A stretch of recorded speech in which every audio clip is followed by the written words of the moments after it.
Good afternoon, everybody. Hope you're having a great Friday. Santa's coming soon. We just give it a couple minutes for other people to join, and then we'll get started.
Okay, so this is the last classroom session for the year, and for most people, you're coming towards the end of the course. So I hope you've been enjoying it, and it's really great to see the progress that so many of you've been making. This topic is on adverse events and about responding to it, and it's probably quite a good subject to talk about, and we'll get started. So I'm going to talk about the 4 steps you take following an adverse event, explain how to communicate effectively about the bad news and the impacts of the adverse events on providers. So when something goes wrong, and it's usually we're talking about something wrong in the ward setting or the clinical setting, and it might not be like a complication of medicines, for example. It might be something like a fall, or some sort of sometimes rudeness, for example. If a staff member is very rude to a patient and causes a lot of distress, these all fall into the same sort of bucket, really. The first step is to care for the patient. So first of all, you've got to make sure that the patient currently doesn't need anything immediate to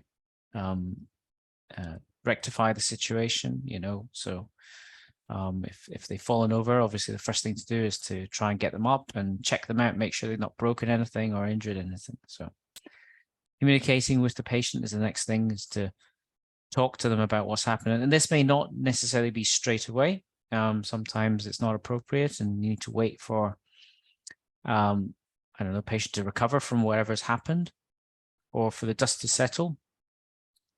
If you think that communicating in the immediate phase is not going to achieve anything, then you can delay it until it's more appropriate. Then you have to report to the appropriate parties, not only to the patient and the whānau, but also to other people within the organization, and sometimes externally too. And of course, documentation is important. So why do you think it's hard to communicate after an adverse event? Well, there are a lot of reasons. There's a psychological need to preserve a sense of self. So that's your own internal sort of feelings about the whole situation, and those are the barriers. You're worried that you're going to get anger from the patient, and you want to avoid that.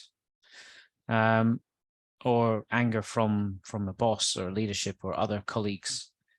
You may actually be scared that this might actually have career implications. You might lose your job, or certainly there'll be restrictions or things that make it difficult.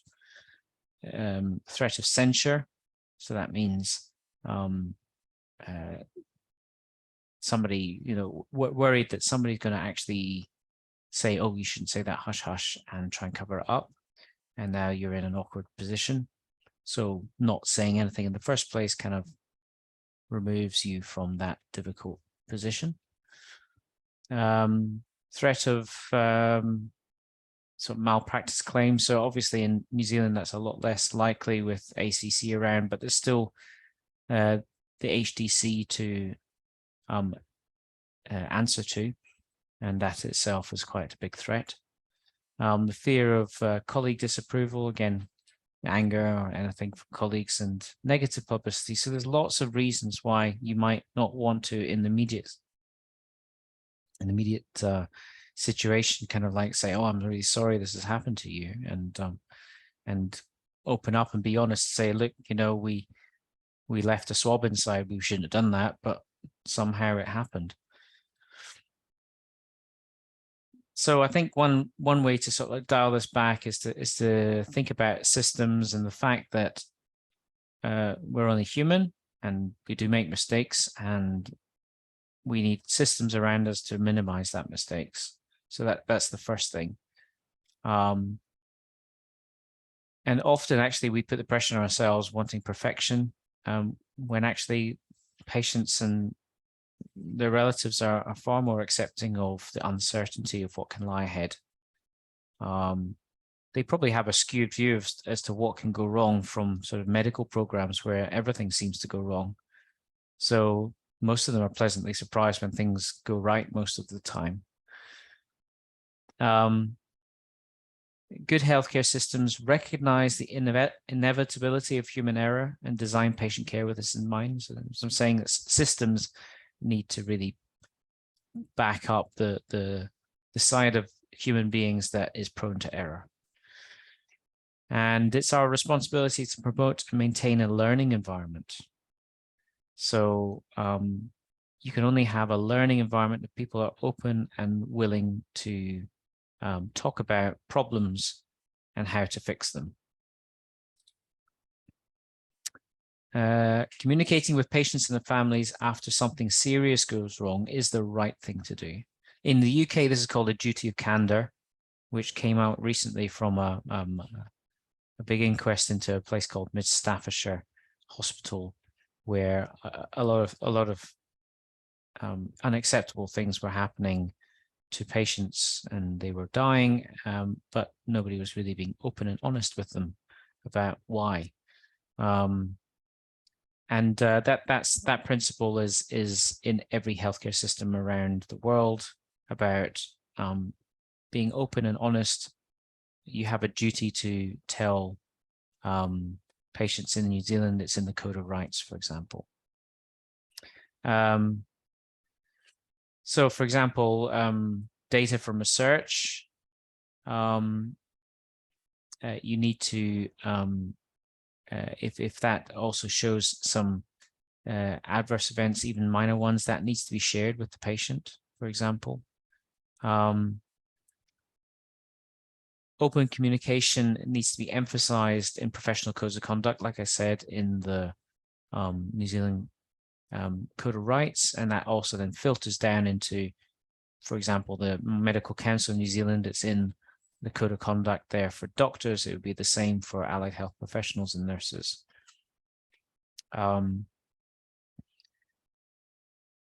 I guess another really interesting thing to understand is that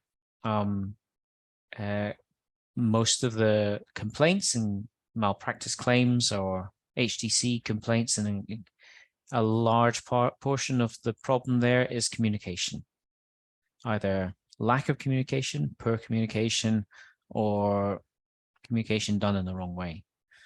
And it's been shown that if organizations put in place training and courses to improve communication with patients, their overall malpractice bill goes down. That's in the US, for example. And this just goes on to say why they sued, and why are they wanting to complain or get some compensation, or get most of the time they just want an acknowledgement that something has gone wrong. They want to be validated. They don't want to be gaslighted, which actually happens a lot, where a complaint is met with an organization turning around and saying, well, this was your fault, actually. And that's the worst thing that you could do. So yeah, they really want an apology. They want to be validated and heard that what they're going through is really a serious thing and should be taken seriously. And that's if that happens, most of the time the complaint goes away. Sometimes they want a bit more of an explanation. Sometimes they want compensation. And that's where ACC is great, because that's how they get compensation. So if we use the ACC mechanism, we can deal with a lot of those issues. And they want accountability. So they want people in charge to own up and say, yeah, this is wrong and we need to make it better.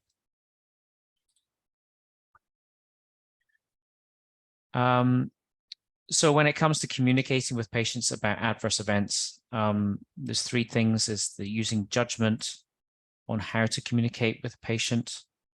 It needs to be tailored to the situation. The patient may not have full capacity, for example. There may be a large family around them. There may be a family dynamic inside, which is making it difficult to talk to everybody because there's differing opinions. Timing matters. So as I said, you don't need to talk to them immediately. You do need to plan when you're going to communicate with them and how you're going to do it. And your level of response is graded according to the severity. You know, you wouldn't do the same with a near miss than you would with something that's caused somebody to die or nearly die. So when it comes to actually fronting up, how do you do this? And yeah, this is actually, you know, people say this all the time, you know, you need to say sorry. But actually, when you're faced with a situation, it suddenly becomes quite tricky. And actually, the word sorry is what they want to hear. You can't really say, I'm sorry, I'm sorry you were suffering. And just saying, I'm really sorry. It sounds like this was really bad, and I'm sorry it happened. That goes a long, long way. It's not accepting blame. And that's probably why a lot of people shy away from the word sorry, because they think it means, okay, I'm to blame and the organization's to blame, and it might then affect, you know, proceedings down the line. But I don't think it does. Quite the opposite. It usually makes things get better. The last thing you need to say is, you know, a promise to follow up and maintain, you know, clear ongoing communication. So they want to hear, you know, okay, what's going to be done about it. So yeah, just it starts off with an acknowledgement, then an explanation of what happened, an expression of remorse, and then what's going to be done about it. Those are the sort of four elements to an apology that makes it land really well. So just maybe thinking to yourselves, one of these scenarios, like you borrowed your friend's favorite t-shirt and then lost it, or there's no beds in the hospital, so you had to cancel the patient's surgery. This is a very common thing in in the Te Whatu Oro Southern at the moment, where we're canceling patient surgery, even those patients who've traveled all the way from Central on the morning of surgery. Or another example you might want to think about is a patient's husband has written to complain his wife, who is in the hospital, is being ignored by the nurses. But in fact, she's been pressing the call bell incessantly. So, you know, have a couple of minutes to think about any of these situations and how you might apologize.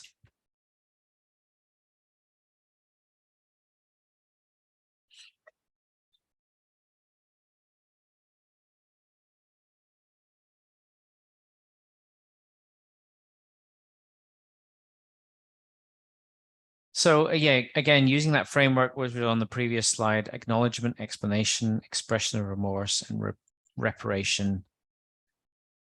You need to you need to use that structure for any of these things. So for the middle one, for example, which is one that I face quite a lot. So I'm sorry that I'm going to have to cancel your surgery today. It's really regrettable that we're having to do this. I know that you've traveled all the way from Wanaka, so it must be a real inconvenience for you, and you're also suffering from your condition, so a delay is not going to be nice for you. I understand that.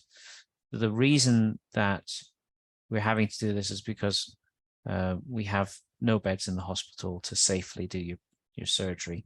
If I was to operate on you now, it would be uncertain about where and when you would go for your post-operative recovery, and that would not be the best in terms of getting the best outcome for surgery for you. So on balance, the safest thing to do is to postpone it and do it another time. I'm really sorry that it's happened, and I will make sure next week that I identify another slot for you and let you know next week what's happening. So so that's the sort of thing. It's quite simple, really, but I think the subject matter itself becomes quite tricky, and also it gets better with practice as well. So yeah, this next slide is probably exploring the emotions that go on, which are probably a big barrier to effectively apologizing and effectively communicating with the patient. The last one is probably the worst, you know.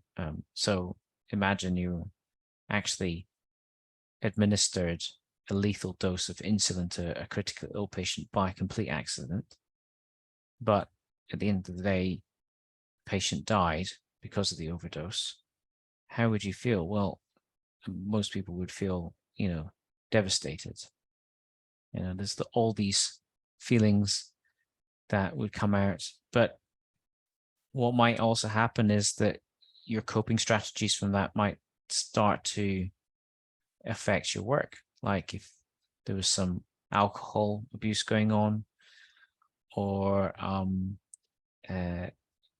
your co-workers kind of giving you dirty looks, that could really, really affect your performance ongoing. So not just in that one case, but further on. And this needs to be identified and managed. So this brings us on to the notion of the second victim. So the patient itself is the victim, obviously, of an adverse event, but the individuals involved may also be a victim. So if it was an error, and there was no malice, there was no malpractice involved, but it was just an error, and take that to heart, like the last example of a patient dying, then actually future patients will suffer, future colleagues will suffer, until eventually that person may leave the profession, and then the profession suffers because we lost somebody who was otherwise a very good professional. So when adverse events happen, not only do we pay attention to the patient, but we should also pay attention to those who were involved. And they need support. One way to support these people is in debriefs, which we don't often do very well or at all. And that is to collect people together, usually not straight after the event because the emotions are too high, but you know, with some time delay, and that's what makes it difficult for people to come back together and talk about it and how they feel, and for people to feel validated, and also gives a lot more perspective and context on, you know, if people are putting responsibility on their own shoulders, for them to realize that there's a systems problem going on here, not just an individual problem. So I just wanted to maybe hang all this on a fairly recent topic. So you may have been aware of the last Oscars, where Will Smith won an Oscar that night, but then Chris Rock was on stage and he made a joke about Will Smith and his wife, but it didn't go down very well at all. And Will Smith got up on stage and slapped him in a pretty violent way. And there was quite a lot of backlash after that against Will Smith. A lot of people pointing the finger at him and saying it was disgusting, and quite a lot of overreaction maybe in the media, but also lots of apologies going on. So this is Will Smith's last week. It was the first time he really talked in an interview about it. Before there was just statements and things like that, but this is the first time he's talked about it. So see what you think of his opportunity to apologize. I'm just going to play a couple of minutes of that. But first, actually, I need to share the sound. Hang on. Share sound. Since that day, like, because everyone speculates, everyone just sees it and goes, I think this, I think that, I think this, I think that. What has it been like for you? Just let me know if you can't hear. That was a horrific night, as you can imagine. You know, there's many nuances and complexities to it, you know. But at the end of the day, I lost it, you know.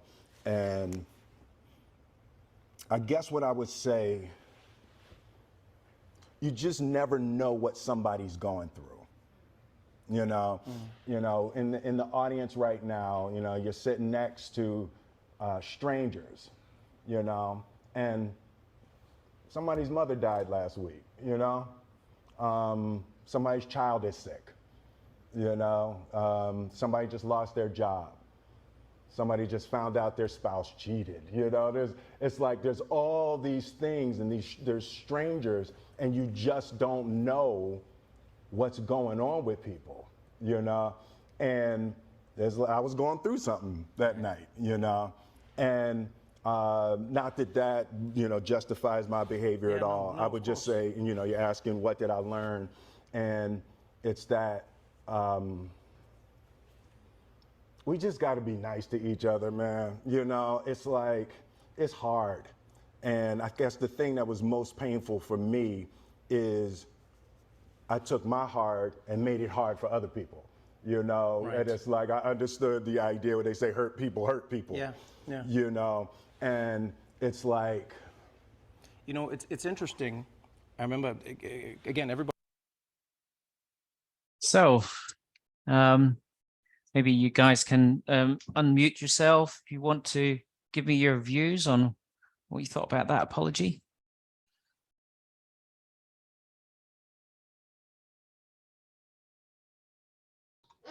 Hi, Sam. Hi, James.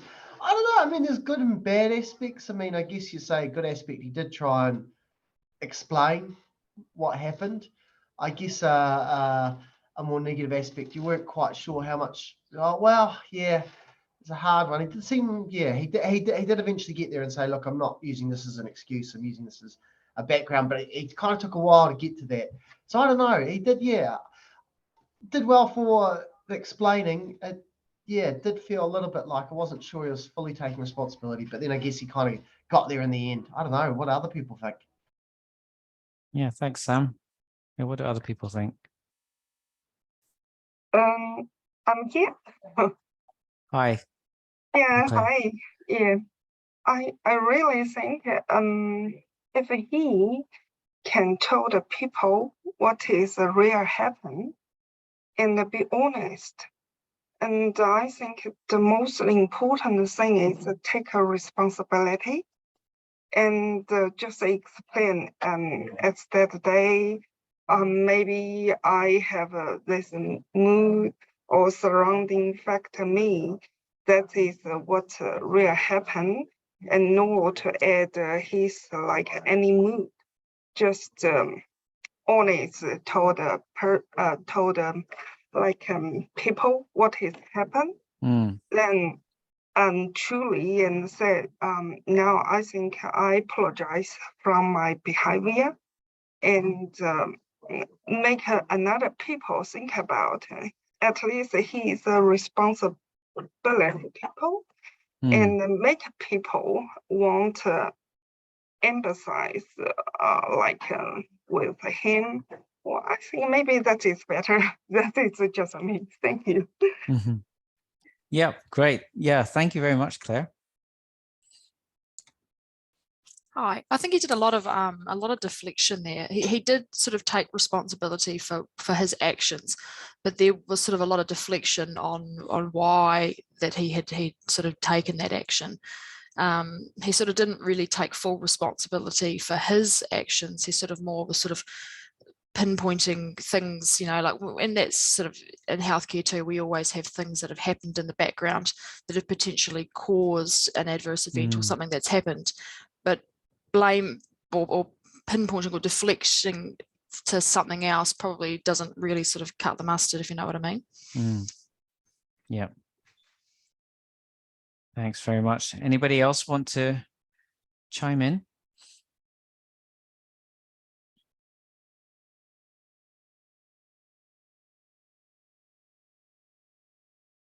Yeah, so my opinion is that this was, as far as PR goes, if he had a PR person beforehand, and I'm sure he would have before his interview telling him what to say, I don't think that would be the model answer. I think it demonstrates that he doesn't really feel fully responsible for his actions, or he feels justified in some way, because he's going on a lot about, you know, how, you know, you don't know what other people are going through and stuff like that. And in some way that's kind of justifying his actions. Obviously he's not justifying his actions, and eventually he says, oh, it's no excuse, but I think that comes far too late. And I think, you know, that the best of public apologies come when you leave all that explanation, or that so-called explanation or excuses out, and you first of all come out with a sorry. He didn't say sorry at all. He didn't use the word sorry or apologize. He didn't apologize to Chris Rock. And I know he has previously apologized in statements and stuff like that, but if you take this one interview, he's got a good opportunity to say that, and to frame his whole answer with an apology to begin with. He didn't do that. Yeah, so I don't think he did very well. I don't think he's won over a lot of people, and certainly I remember hearing on the radio and stuff people talking about it, saying, oh, he didn't really own up to his actions, really.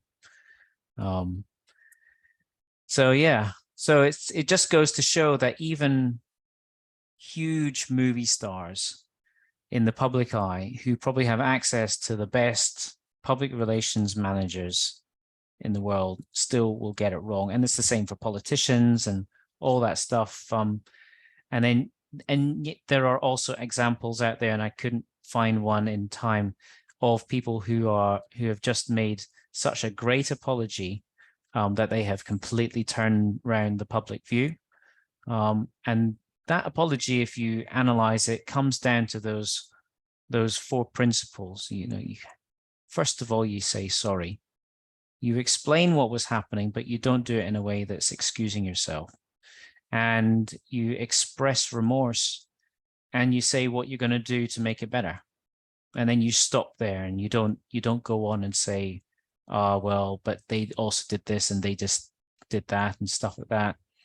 And, you know, often in a situation where you're making an apology, there are things to blame that are not under your control, or there are extenuating circumstances which you feel should be said, but actually you should leave them for another time. And you should separate that from your apology with a good amount of time, so that it doesn't seem like you're trying to justify your actions in any way. So anyway, so that's it. This is a shorter topic really to talk about. So I just wanted to maybe spend some time just with any questions and answers from you guys. If you've been involved in any adverse events, or you've been involved in sort of investigating adverse events, or even read in the paper some bad news stories about the hospital or anything, have you got anything to share about those things? Oh, sorry. Hopefully this is relevant. Let me know if it wasn't. In a previous role, I was involved in organising an organisational apology.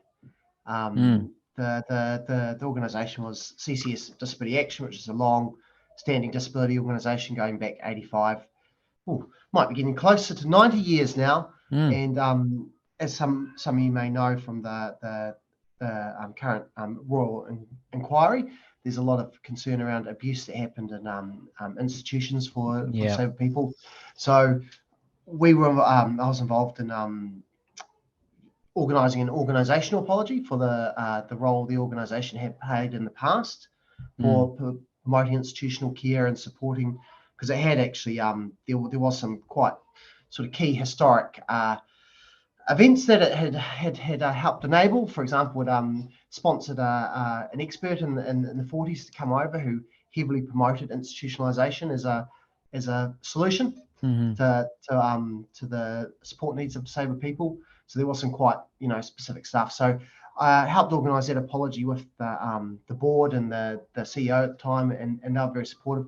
What was quite interesting though, so we put that out as a public statement. It was quite interesting talking to some of the ministries who likewise had long histories in that spaces. And I mentioned the process we went through to do that apology for quite historic stuff. Like the organisation had really moved away from that, particularly in the 80s onwards, and sort of gently suggesting the ministries might like to go through the same process. And there was quite a strong reaction from some of the ministry people saying stuff like, well, I wasn't here at the time. It's not my fault, that the ministry did that 20, 30 years ago. And well, yes, that's true. The problem is, it may be historical, it may be the system at fault, but the system can't really apologise, if that makes sense. It has to be the people in the system now who kind of spearhead that effort, if you know what I mean. Likewise, where with what you were saying, where there could be a lot of systematic reasons for surgery being cancelled that have nothing to do with you as a surgeon, but the system can't apologise, and you're the person who's in front of the patient. So it's that can be quite tricky, I think, for some people, because they feel they really struggle to apologise for stuff that they feel is not in any way their fault. And I can totally understand that, but how else is the person going to get what they need?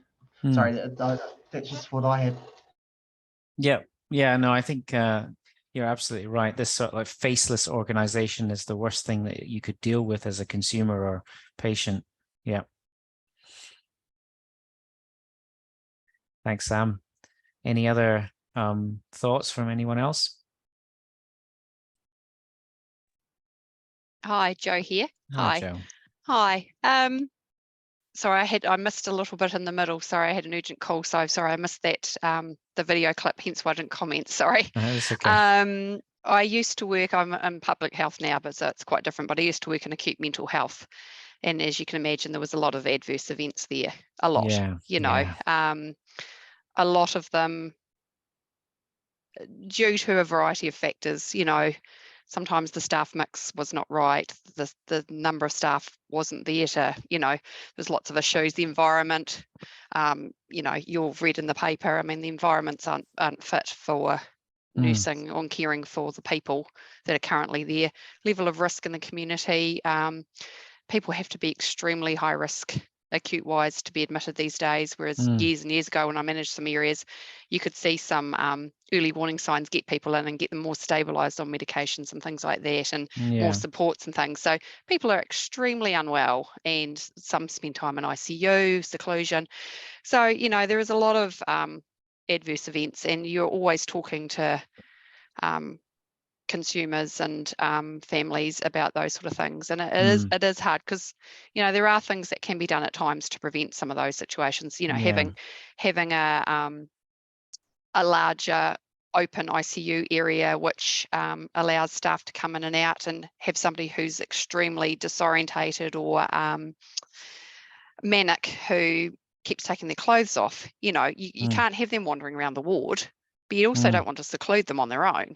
But if you could have a large lounge, which is a private large lounge with staff available, you know, you wouldn't have the adverse event of somebody running down the the hallway partially naked. So, you know, and these things happen, sadly.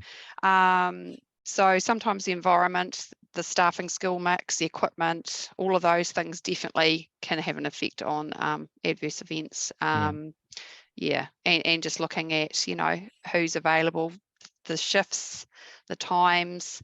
You know, patients know handover times, particularly later at night, is a good time if you want to hurt yourself. It's the time where there's less staff around, the staff are in handovers, there's all those sort of things. So I think there's lots of quality things and lots of initiatives that could be done in those sort of areas. I know that the actual environment itself, well, throughout the country, a lot of the environments need to be looked at. There's lots of areas where people can actually be doing unsafe things to themselves and, you know, not easily seen. And you've got to have really good staffing to be able to preempt that or, you know, identify that. So I've been involved in lots of adverse events and done lots of talking with families, you know, fires, serious self-harms, people that jump over the fences, all that sort of stuff. And there's some systems that could be improved to prevent some of those. Some of these things do just happen, but there's definitely some systems that could be improved. So not quite so adverse in public health, but there is still adverse events that happen. So Thanks for sharing your experience. Thank you. Okay, well that's it for this topic and for the course. If you do want to carry on studying next year, you're very most welcome. Just give me an email and I'll tell you how that works. But also, if you do finish the course and you want to do more modules, because there's plenty more modules in the IHI Open School, then you're very welcome to also dive into those. Great. Well, if there's no further questions, I'll let you get on with your lunch. Cheerio. Thank you very much. Have a nice Christmas. You too. Cheerio. Thanks, everyone. Bye. Bye. Bye.